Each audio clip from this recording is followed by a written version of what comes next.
Hi, everyone. My name is Sophie Nathanson. I'm a medical sociologist and professor. And today I want to share with you some information about research proposals. Now, this is called a mini guide for graduate school and beyond, because although this may be pertinent to graduate students writing a prospectus or a research proposal for a thesis, a dissertation, a capstone, so many different phrases I know. It can also be applicable to anyone really in any field who wants to gather information, present some kind of end project, whether it's a research paper, a business proposal, a grant proposal, or really any kind of background that leads up to collecting data and presenting it for some purpose. So let's get into what we're talking about here. What is a proposal? And again, I'm going to use a lot of different words for this, but the point is to give you kind of an overview of what is meant by a proposal and kind of the building blocks, which are totally subject to change according to the organization, the school, the program, and all the rest. But essentially, a research proposal, or it could be a prospectus, is a document that is going to present your project or study or thesis idea. So this is the part that precedes, comes before you actually doing a study, collecting data, and the like. So this is really the first portion of it where you are going to be presenting why something is a problem, how other people have studied it, and most importantly, how you fit into this bigger picture. So the first part of really any proposal of any kind is the introduction and the background section. So the introduction and the background can be two separate sections. In your introduction, you want to right out the gates introduce your topic. And in this case, you want to provide definitions, and this could come in the form of a glossary at the beginning or in the appendix. But nonetheless, you want to basically tell us, the audience, about your topic, the problem, how it's part of a larger issue. And so you can start with the big picture and then whittle it down, narrow it down to a specific description of your study. So this is going to tell anyone that may not have any background in your topic or field of study an overview of the topic in words that we can understand. So it's very important not to use too much jargon in this first section. And essentially, you want to create a lay of the land. This is an issue, and this is what I'm going to do. So really, all of your proposal is going to be packed into this introduction section. Then when you go into your background, you're going to go into much more detail, the statistical lay of the land, what is the prevalence of a certain illness that you may be designing a program to address. You can think about environmental statistics, economic statistics. You can look at statistics within different organizations or a different field, whatever is available. And the reason that statistics are important is that it gives people an idea of the scope of the issue. Now, then you get to gaps. This is a really important part of the entire process. You have to be able to kind of read through the previous research on the topic and find some gaps, things that folks have not studied, a different angle, a different population, and then that's where you're going to fit in. Your title is very important. And the reason I put this last is that once you kind of get a feel for what you're actually going to be doing in terms of your research, for example, sometimes that can change, and you really have to get to the point where you're visualizing what you're going to do and your title really clearly states what you're doing. And I coach graduate students that get to the very end of their study, and it's actually time for a title change because it morphed into something a little bit different than was set out to be done. And so that has to be adjusted. So really, again, the whole of your proposal is located in these intro sections. The literature review is basically where you summarize an entire literature. So in the academic world, this would be reading a bunch of research studies and basically summarizing what is out there. If you're in the business world, if you're in the healthcare field, you might read research studies, you might read books that are specific to your field. Essentially, you are scouring all of the written material that people have produced over time on this topic. This is a heavy lift. It can't be done in a day, can't be done in a week, can't even really be done in a month. This takes time. You're going to synthesize those research studies. You're going to locate studies that are relevant to your topic. You can utilize librarian expertise, and this is not only available in schools. Let's say you work in the field of law, you could talk to a law librarian. And so after you start to read these studies, you can make an annotated bibliography, and this is your starting point. So one of the strategies that I like to do is I develop an outline based on kind of what I'm seeing in the literature.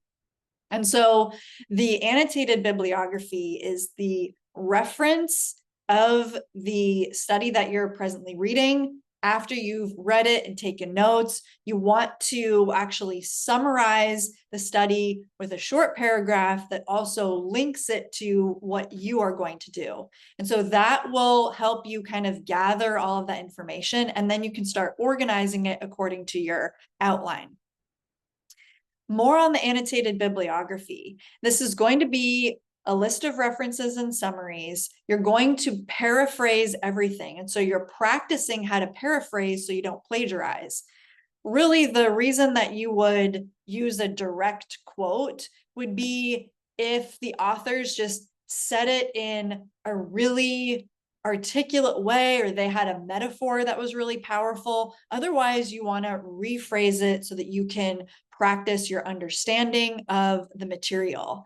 And so as you build this outline and organize your summaries, this makes a more seamless transition to actually writing your literature review, because you're basically going to have different subheadings in your outline, and you're going to have a bunch of paragraphs that are about different studies that are in that kind of section. So you can read through those, and then you can write it out, summarizing your summaries. So this is, I think, easier than just reading a bunch of literature and then trying to write it. You can group your references under key findings. So, for example, if you're doing a study on organizational behavior and employee motivation, there might be different categories like individual motivation, what things administrators can do to increase motivation. There might be findings on how workplace dynamics or morale have to do with the bottom line of the company or how they perform in the stock market. So there could be different kind of categories of findings where you can organize your paper in a logical way, and it can also help you write this literature review so that you're not trying to synthesize everything. Here are some tips. So I like to work very efficiently. I like the phrase working smarter, not harder. Doesn't mean it's not challenging. It doesn't mean you're not a hard worker, but when you're taking something on like this, and especially if you are, say, writing a grant and you have a deadline, you're not always going to be able to take a really long time. And also, many of the studies in the academic world and even the data that you might fall into online could be full of jargon, hard to translate, and overwhelming.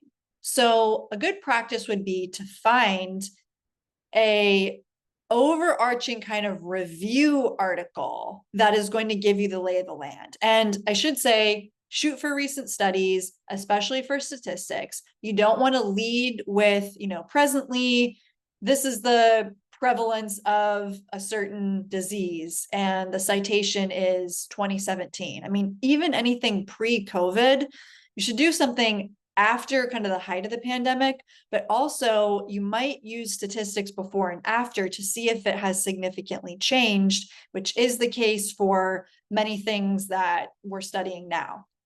It's okay to use older articles though, because that might be a foundational article.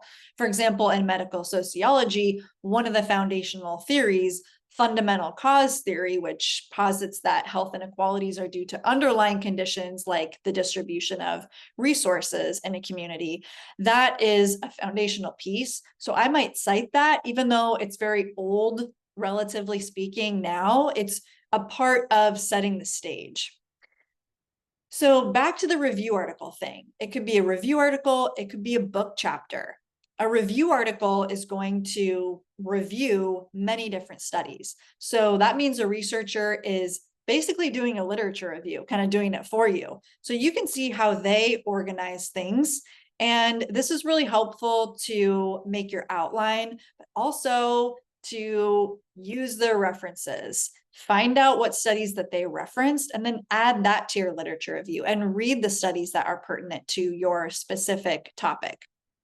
And again, utilize librarian staff, interlibrary loan. If you are using Google Scholar, for example, which is where you Google something and you only get scholarly academic resources, if you have to pay for an article, do not pay for it. If you're at a university, you can request it through interlibrary loan, which means even if your school doesn't own it, they can do kind of a trade with another school that does. Now, if you are outside of academia, Google Scholar is a very good resource, and many of the articles are free to, download the PDF and have that for your own research. So again, don't pay for articles. And as a footnote to that, you are supporting different journals. So I guess I should amend that. You don't have to, never pay for articles, but if you don't have those funds, there are other options, put it that way. So very important, you are filling a gap. You are introducing your study by saying, this is what we know, but this is what we don't know. And so I'm going to research that piece. Even if you're writing a grant proposal, you're maybe developing a public health program, you want to say, this is the state of things.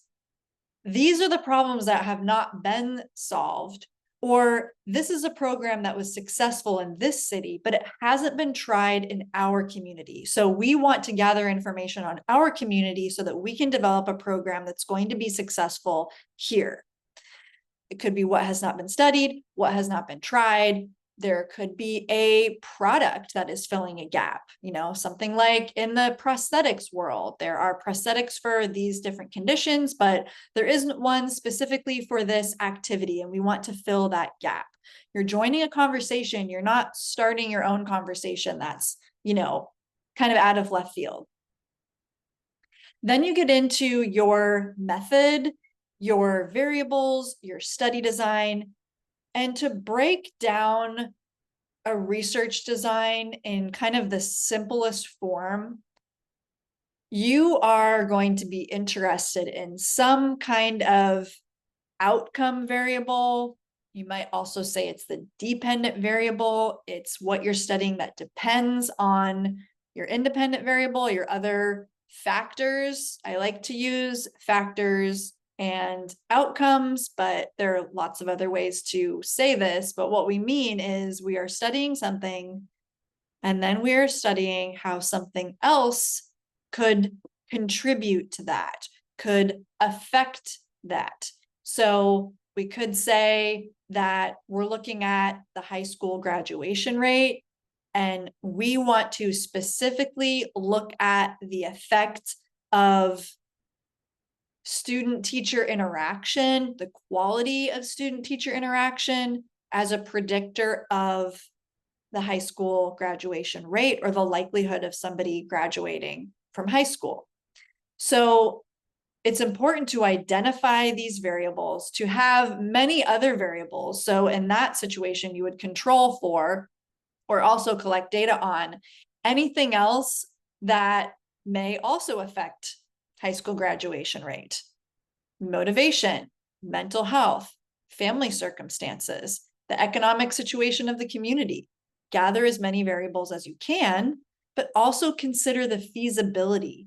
Usually, if I'm coaching graduate students, there's a really big idea. There's a really big, systems level change that they want to make, or a very big problem to solve. And that is awesome. But a lot of the time you can spread that out into like a 10-year plan. It could be a whole career that you work on this. And if you're working on a solution, it's not going to be something that only you do. You're going to be part of a team, part of a community, part of an organization. And so I oftentimes like to use the adage, fall in love with the problem, not the solution, because if you get too much into what you're going to do with it, that can cause bias, and that can make the project into something way bigger than you're going to be able to accomplish. No project is too small. You can do a very small study, and even though it might not be generalizable to a large group of people, it's some place to start where you can actually get it done.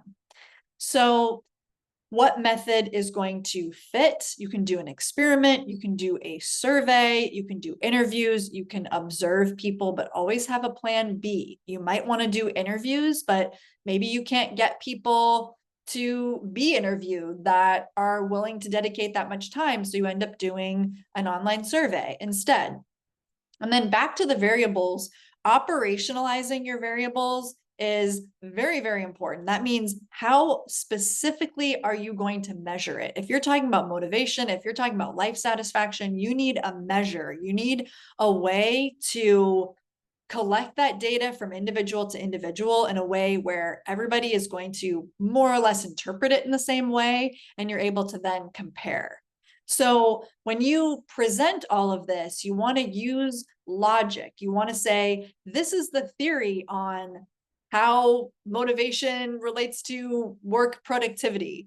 And there's a theory on why those things would be related. And then you take the previous research, and then it flows logically into, we're going to collect variables that reflect that theory because that's how we presented this whole thing. And again, don't be afraid to really slim down your study. So to kind of wrap up, and this is really just a brief kind of a preface on developing a proposal and the different pieces to make that a little bit more clear. Some final thoughts with my experience. I went to graduate school quite a long time ago. I graduated with my PhD in 2012. And I remember that experience like it was yesterday. I remember the people that were in my program who were awesome, the professors, the classes that stressed me out, the classes that I found most fascinating. And one thing about the whole experience is that the learning curve is very steep and it happens very fast. And the psychic drain is real. There's something about graduate school, and some people do graduate school in the evenings. They have families, they have full-time jobs, which is just overwhelming to even think about, but people do it. Even if you are, say, a graduate assistant, a teaching assistant, you don't have a 9-to-5, and you technically have a lot of free time, there's always this big looming project in the background that you can't get done quickly. So you're thinking about it all the time. It's really hard to come up with a topic a lot of the time. And so it's important to keep in mind that really your mental health and tending to your stress and your well-being has to be at least 50% of going through graduate school or developing and carrying out a large project if you are a professional in the field. This really relates to both. In both situations, whether you're in graduate school or whether you're a professional out there in the field, you are not your project. You are not your job.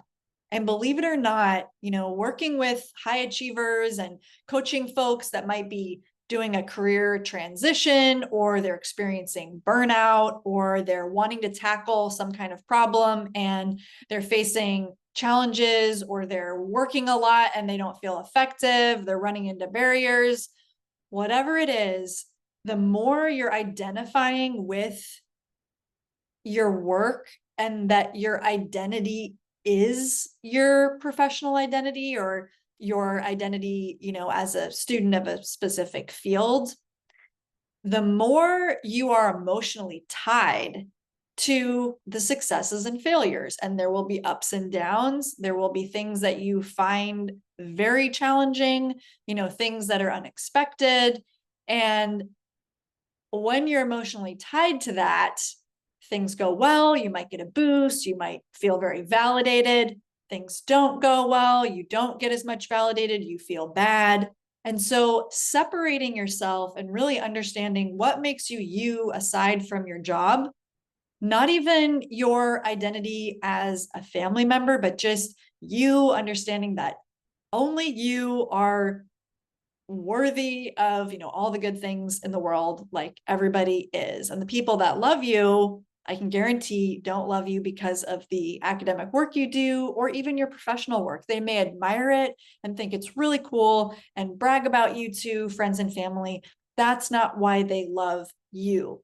I know this is getting into really the social, emotional, and psychological and even spiritual aspect of it, but being able to disentangle yourself from your work can just help you be open to solutions and changes, and releasing credit can really empower those around you to step up.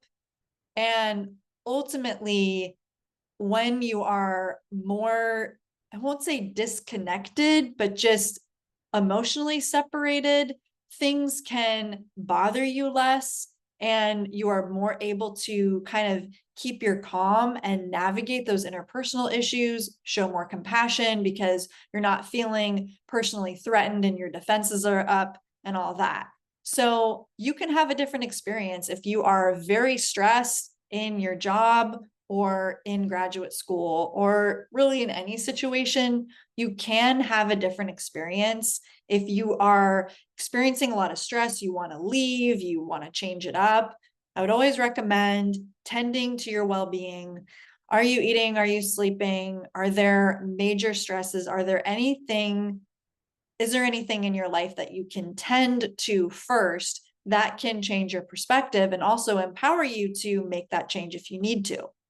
So those are some final thoughts when it comes to developing a research proposal, a grant proposal, a paper, anything where you need to start breaking it down and going from the background stage all the way to presenting and ultimately carrying out your project. Hope that was helpful, and have a great rest of your day.